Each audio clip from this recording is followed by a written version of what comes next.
Jeju Island's 300 odd kilometres of coastline is a very good spot to begin your Jeju adventure. And in true Explore tradition, I find myself with an oar in my hands. And this time, I'm in a transparent kayak. Up for a paddle? You bet. The wonderful thing about getting on the water is you get to see a different part of Jeju at your pace. And the picturesque Sosokuk estuary on Jeju's southern side is a remarkable place.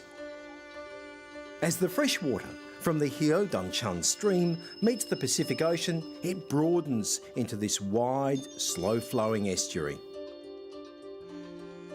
Only a short drive from Jeju City, this spot is popular with both locals and tourists alike, eager to try their hand at kayaking or aquatic biking.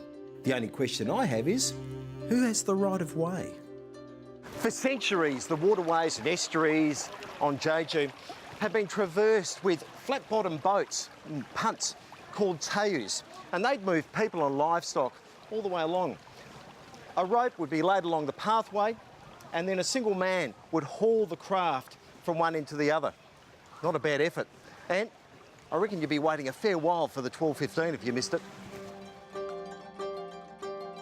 Past volcanic eruptions and ancient lava flows have resulted in the magnificent, pock-marked igneous rock cliffs that line the Sosokuk estuary, their craggy shapes directly contrasting with the calm flowing waters.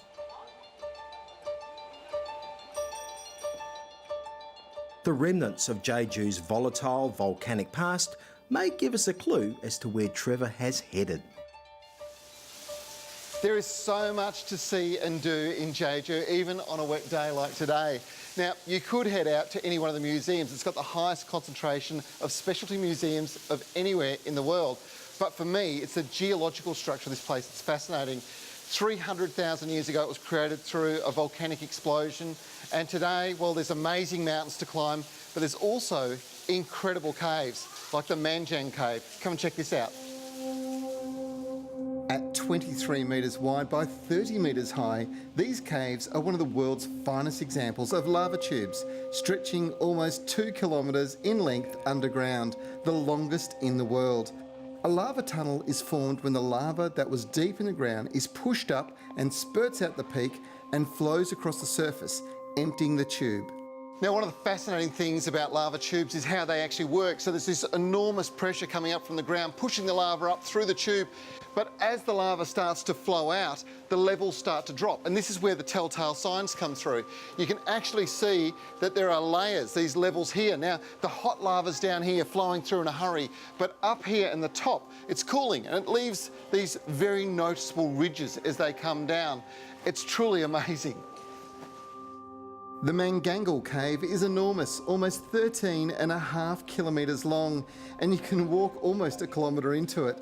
But that's enough for me. It's pretty spacious, but I can now say I've seen it, experienced it all, and ticked it off my bucket list. This is definitely something you need to add to your itinerary. I love getting out on the water. It was fantastic. The water was so clear. It was ripper. Mate, I tell you what, one of the things I've noticed with this whole island is being volcanic. The black rock, was that an offsetting factor? The igneous rock was all over the side of the estuaries. It's the same with the lava tube. The depth of the lava tube going down and then just the fact that you could see the layers and levels through. It's just spectacular and a really unique experience, something I've never had. I know they exist in other parts of the world, but this is meant to be one of the best in the world as far as that experience goes. Well, talking about experiences, one thing you have to have in Jeju is one of their great exports, and that's black pork. Yeah, people say that this black pork is some of the finest pork in the world, and I've got to agree, it is absolutely sensational. To make the pork easier to eat, it is cut into bite-sized pieces and placed back on the grill. Once ready, the Korean way to eat this barbecue black pork dish is very easy. Grab a sesame or lettuce leaf, spread some spicy red bean paste, and then add what you like. Pickled daikon radish and Korea's favourite kimchi are always good. Wrap it, it doesn't matter if it's not too neat, and simply pop it in the mouth. Delicious. Whether it's breakfast, lunch or dinner, Koreans love to fill the table with accompaniments. The more dishes, the better. Rice, garlic and kimchi in all its various forms can always be found, as can good conversation and plenty of laughter. This is how a meal should be. As you travel this magical island, you're going to find there are all these beautiful little shops on the side of the road, and they sell all sorts of goodies, but a great treat after a wonderful meal is the local tangerine. It's a unique tangerine. You only find it here on the island, and you get all sorts of things from it. The juice when it's in season, tangerine ice cream. Now this is called Hellebong. Hellebong. Okay. Yep, from the and it's got Hellebong a tangerine. unique citrusy flavour. And keep your eye out for these. These are these wonderful little crisp and chocolate treats as well. They're fantastic. Thank you very much. Okay. I think we'll take a All right. Cheers, we're on mate. our way.